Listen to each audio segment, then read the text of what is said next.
안녕하세요. 광교곰입니다. 오늘은 전세제도에 대해서 알아보겠습니다.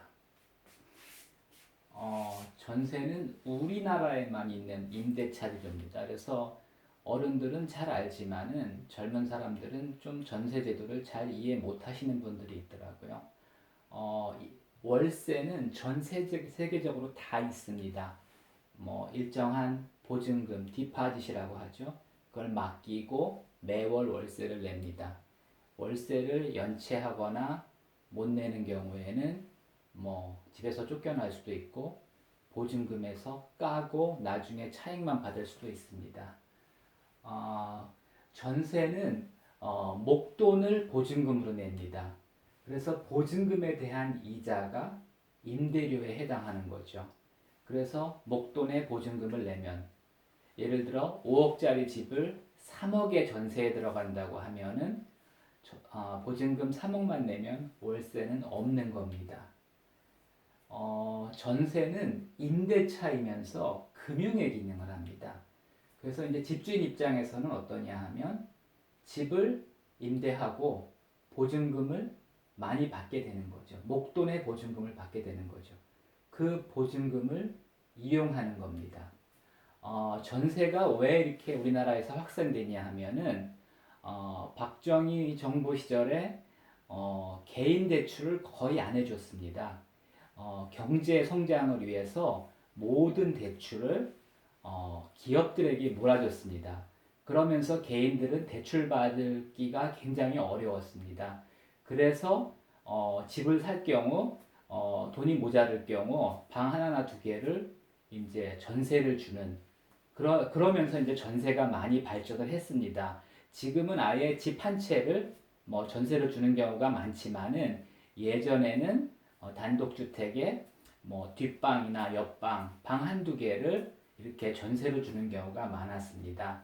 세입자 입장에서는 목돈이 들지만 매월 월세로 내지 않아도 되니까 굉장히 좋다고 할 수도 있습니다.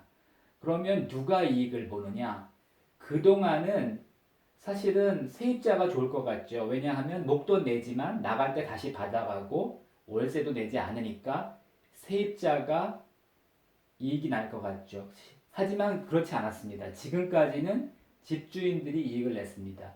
왜냐하면 5억짜리 집을 사서 3억의 전세를 놓으면 손해입니다, 주인은. 왜냐하면 2억이 들어갔는데 나오는 게 없거든요. 또 재산세도 내야 되거든요. 또 집이 고장나거나 이러면 수리도 해줘야 된다고요. 그런데도 불구하고 왜 집주인들이 집을 사서 5억짜리 집을 사서 3억의 전세를 놓느냐? 3년, 5년 지나면 집값이 7억, 8억이 됩니다. 그래서 당장은 손해 같지만은 실제로 집값이 많이 오르면서 그동안은 세입자보다는 집주인에게 유리하게 전세가 작용을 한 겁니다. 그래서 지금도 이제 갭 투자라든지 그런 것들이 이제 성행하는 것이 갭 투자라는 말은 최근에 생겼지만은 사실은 집을 사서 이렇게 전세 놓는 경우에는 과거에도 꽤 많았습니다.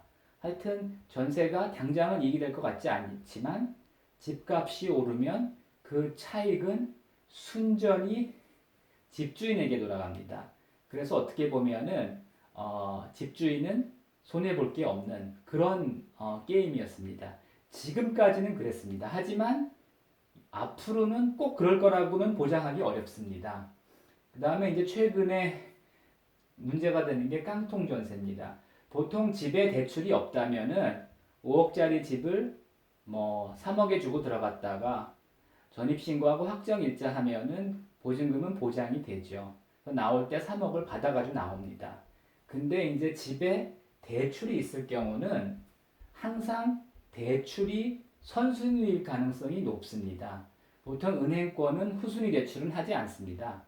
제2금융권은 후순위 대출도 하지만은 은행권은 후순위 대출은 하지 않습니다. 그러니까 은행이 선순위가 되는 거죠. 그래서 만약에 집주인이 대출을 받고 대출을 제때 갚지 않거나 못 갚으면은 집이 경매에 넘어가는 거죠. 근데 보증금하고 대출의 합이 집값을 넘어가면은 경매에 넘어가면 집값은 더 떨어지고요.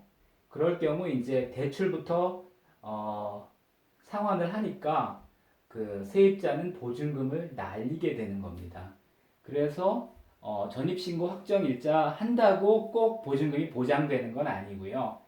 대출이 있을 경우에는 문제가 됩니다. 대출이 뭐 금액이 미미할 경우는 큰 문제가 안 되지만은 대출이 상당할 경우에 예를 들어 집이 보증금이 3억이고 대출이 2억이다. 집값은 5억이다. 그러면 이미 같은 거죠. 근데 경매에 넘어가면 집값은 떨어질 수도 있거든요. 4억에 낙찰될 수도 있습니다. 그러면 은행은 먼저 이제 상환을 받죠. 선순위니까. 그러면 세입자는 보증금을 날리게 됩니다. 이게 깡통 전세입니다. 그래서 대출 많은 전세는 굉장히 위험합니다. 그래서 전세를 계약할 때는 등기부등본상에 근저당이라고 되어 있죠. 근저당이라고 나와 있는 게 대출입니다. 그래서 근저당을 꼭 확인하셔야 됩니다. 그래서 전세제도는 편리한 면도 있지만은 또 위험한 부분도 있습니다. 그리고 대출이 많지 않더라도 집값이 하락할 경우 또 깡통 전세가 될 수도 있습니다. 오늘은 여기까지 하겠습니다.